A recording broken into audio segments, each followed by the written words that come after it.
In Defense of Tomb Robbing by Adam Young, an audio Mises Daily narrated by Colin Hussey. This Mises Daily was originally published on May 30th, 2001. Tomb robbing might at first appear to be incontrovertibly wrong, but as with all questions involving property rights, it needs to be asked, who is it that is really being robbed? The Ukrainian government, for one, believes that the government itself is the victim, and the sorry tale of its inability to repulse these invaders was the focus recently of an entire report by the BBC. We were told how the mafia smuggles out $2 million a year in looted Sith antiquities, how the frazzled agents try to make do on a monthly salary of $50, and how tomb robbers can afford fast getaway cars even as the government struggles to raise the cash to gas up its own vehicles. The sought-after objects are the remnants of the Scythians, who are a fairly typical representative of ancient civilization and its tombs. The Scythian Empire flourished in the 5 centuries between the 7th and 2nd centuries BC. The Scythian army was made up of free men who received as their wages only food and clothing, but who could share in the plunder by presenting to the rulers the head of an enemy soldier. On the backs of the conquered grew up a class called the Royal Scyth, whose burial customs were elaborate, calling for the sacrifice of the members of the dead man's household, including his wife, his servants, and his horses. The Royal Scyth left behind elaborate tombs filled with finely crafted works of gold and other precious metals. It is these grave sites that routinely are found in the Crimea and southern Russia. The excavation of these grave sites and the recovery of these artifacts is considered either a noble scientific pursuit or, in some places, a crime punishable by death. If some state-related agency is the discoverer, it's called archaeology. But if you are a private explorer, then it's tomb robbery. Who is getting robbed here? Is it the occupant or occupants of the tomb or grave? Or is it the community, i.e. the state? And is it really stealing? Or should it be properly understood as the homesteading of unowned goods? There would appear to be 3 possibilities. 1, the artifacts are still owned by the dead or their identifiable descendants or heirs. 2, they are owned by the community, or rather by its supposed agent, the state, whether lineal descendants of the historic population or the descendants of their conquerors, or others who later settled the area. 3, they are unowned, and therefore become the property of whoever first labored to discover their existence. If the occupants of the tombs are the owners, how long do their property rights continue after death? How does one go about contracting with the dead? Who is their representative? Who can act for them? Surely if you can't take it with you, then you can't claim it here. The dead can no longer claim ownership rights. Those rights expire upon the death of the individual for the obvious reason that, no longer being alive, he can no longer act to express or defend his rights.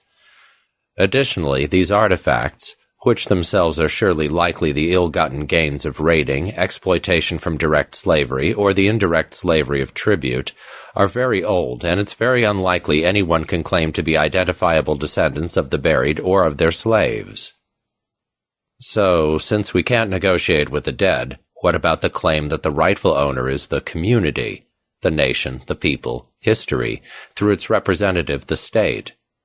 The obvious question would be, why in the world is some government cultural heritage commission automatically assumed to be the rightful heir to 1, a culture long since dead, and 2, the artifacts of a culture in the name of a citizenry that didn't even know they existed?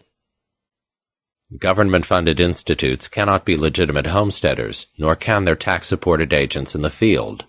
The state, by not being an organization based on private property, that is, having clear paths of ownership, cannot in turn claim ownership over anything else. Now, if the dead and the community cannot be the owners, then the goods are unowned, and as such they become the property of the person who first labors to discover them. By mixing his labor with the unowned goods, he has added his capital, his labor, to the goods, which thereby become his rightful property. Should the discoverer be an employee of an individual or corporation that is capitalizing the entire venture, then the backers are the rightful owners of any discoveries. The tomb robber, otherwise known as the archaeological entrepreneur, is the true and sole legitimate owner. No agency of government or its allied institutions can legitimately claim ownership outright or issue licenses or permits regarding the artifact's use. Another question to ask is, what makes tomb robbing any different from tomb raiding? What does the BBC reporter think about the careers of Lord Carnarvon and Howard Carter, to name but two, and the British Museum, which is clogged with the plunder of empire? Let's apply our homesteading principle to another case of disputed ownership over antiquities, namely the case of the famous Elgin marbles, which are housed in the British Museum. As the story goes, Thomas Bruce, 7th Earl of Elgin, was in Constantinople as the British envoy extraordinaire to the Ottoman Sultan from 1799 to 1803. Fearing that Turkish indifference would lead to their complete destruction, he obtained the Sultan's permission to measure, sketch, and copy Greek antiquities, particularly those of the Parthenon in Athens. For added measure, the Turkish government threw in the authority to take away any pieces of stone with old inscriptions or figures thereon.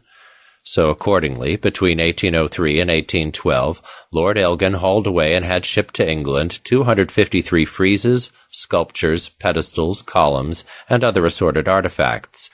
These were housed on private display, and while Lord Byron denounced Elgin as a vandal, a parliamentary committee acquired the collection for the price of £35,000, although Elgin is said to have spent more than twice that amount for the whole adventure, and placed it in the British Museum, where it remains today. Recently, the Greek government restated its claim and again asked the British government to return the antiquities. One of those things no doubt done for purposes of political propaganda and considerations of national pride.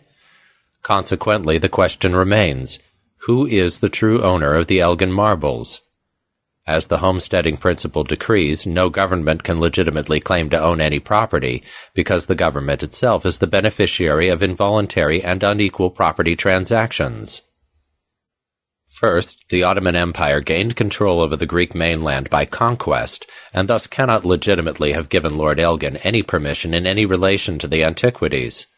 Subsequently, the independent Greek state, as the successor of the Ottomans, cannot in any way claim legitimate ownership over these artifacts, simply because no government can be a homesteader. Assuming that no one homesteaded the Parthenon before Lord Elgin, we can conclude that these artifacts were unowned at the time that he and his workmen labored to plan and excavate their removal. Presumably, therefore, Lord Elgin was the legitimate homesteader and was perfectly within his rights to remove, display, and ultimately sell his antiquities to the British government, leaving aside the illegitimate origin of the funds that the government used to pay him with. But does it really end there? Lord Elgin obviously was a landowner, holding large estates in Scotland. If his capital for this enterprise was drawn from the feudal rents extracted from illegitimate claims of ownership enforced by state power, it legitimately follows that the rightful owners of the Elgin marbles are any living descendants of his feudal tenants. This is so because as the marbles were proceeds of criminal means, namely the feudal tenant condition, legitimate ownership cannot flow from it. If his capital derived from legitimate farming, using hired free labor, however, then the conclusion needs to be more precise. The profits from the hired labor and investment would have been legitimate, but his land ownership itself was the result of conquest, of theft centuries ago by his ancestors. Only if living descendants of the original owners cannot be found would his title to the estates, and thereby his ownership of the capital and consequently the Elgin marbles, be rightful.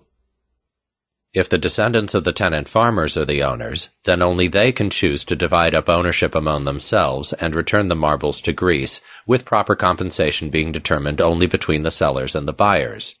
However, if Lord Elgin's ownership was by true homesteading all around, then his right to sell the antiquities to the British Museum stands. But then the question remains, who owns them now, since no government can own any property? As they were bought with extorted capital, justly the marbles belong to the people who were extorted. But owing to the nature of the state, these people cannot be identified.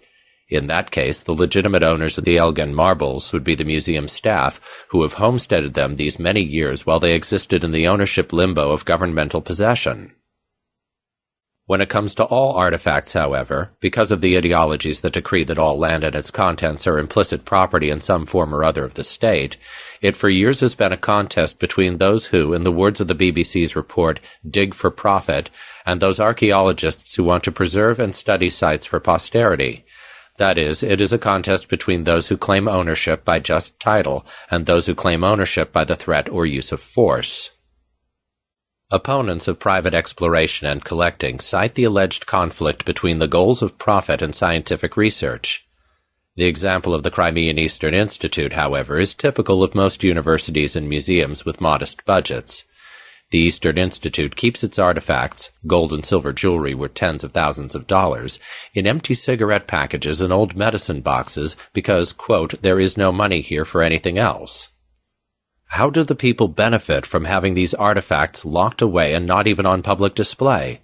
Should they be content with paying taxes to fund the Institute so they can have the satisfaction of declaring that we own them? One of the Crimean archaeologists in the BBC's report, Elzara Hayretdinova, expressed her frustration by complaining that in the time it takes for her to find and catalog an artifact, the grave robbers can pillage an entire site, rendering it useless for further study. "Give me a pistol and I'd kill them," she said. When we arrive after they've been here, it's devastating. We have to study a huge quantity of material for our research, and when you come to the place and nothing is left, the history will always remain unknown. But there is a solution to this that respects legitimate ownership, individual rights, public access, and scientific research, one that does not rely on police, confiscation, and the destruction of property rights. If private acquisition of artifacts were to be recognized as legitimate, if tomb robbing were no longer treated as a crime, we could expect to see certain results, most important of which would be the professionalization of the tomb robbing career.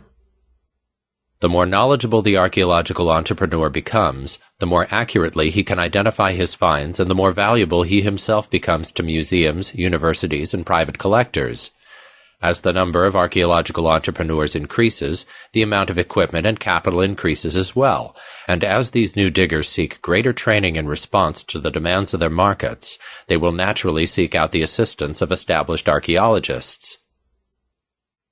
It is easy to see how a mutually beneficial arrangement between private amateurs and professional archaeologists would arise.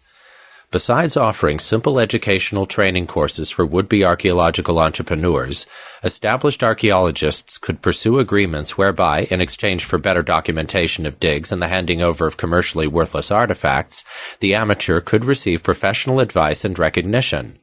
Another problem that the privatization of archaeology would address is that, while decreed archaeologists tend to be highly specialized, amateurs would tend to be generalists. And specifically regarding the destruction of artifacts and sites by private diggers, this could be addressed by educating the entrepreneurs that the pieces and sites have value they can exploit. This could be done by the mutually beneficial offer of exchanging artifacts for access to professional advice, equipment, labs, and research. But by banning private ownership of these artifacts through their de facto claims of ownership over all artifacts on their soil and sending armed agents after tomb robbers, governments have attracted exactly those individuals who are the most reckless and unskilled and who concentrate on those artifacts that are the most valuable to the detriment of historical and scientific research. What went unmentioned by the reporter, but what should be obvious, is the outrageous greed of these state-supported archaeologists. They want to keep all the artifacts locked away in drawers and hidden away in boxes on shelves and in basements. They want to keep them away from the hands of exploiters, who will treat them as a commodity instead of as history. They want to keep them out of the hands of those who only see their monetary value instead of their real value. It's as if museums and other state-supported institutes are considered more moral precisely because they lack market mechanisms. Contrary to this nonsense, private owners have a natural economic incentive to allow scientific access to their artifacts since, by doing so, they can increase the value of their property. Once they have been studied, measured, photographed, and catalogued, and their scientific and historical value determined, they can be returned to their private, i.e., rightful, owner. Here, as with so many things, when the state crowds out the free market and its incentives, the quality of goods and services declines dramatically and creates the well-known figures of the bootlegger, the gun runner, the drug dealer, the ivory poacher, and so many others. Criminalizing private archaeology has only repeated this experience and has led to grief, anger, violence, and destruction, all to the detriment of historical and scientific research. tomb robbing and archaeology are identical occupations. The Ludwig von Mises Institute hopes you have enjoyed this Audio Mises Daily. For a world of free market literature, media, and discussion, visit Mises.org.